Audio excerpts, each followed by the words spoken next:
zaidi ya 80% wanalalamika ugonjwa wa mifupa.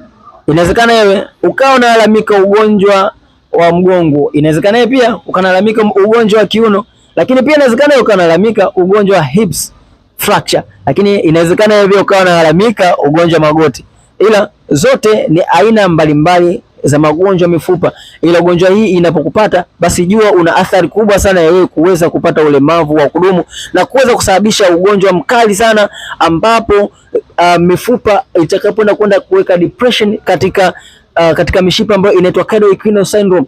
Hii itakapoenda kufanya depression au compression, inaweza kupelekea wewe kuweza kuachia haja zote mbili, haja kubwa na haja ndogo. Ila ikiwa tayari ushapitia changamoto hii, inamaanisha ukawa unasikia maumivu makali sana kwenye uti wa mgongo au maumivu makali sana kwenye kiuno, basi jua kwa program za aina 3 tu zinaweza kuondoa changamoto yako kabisa.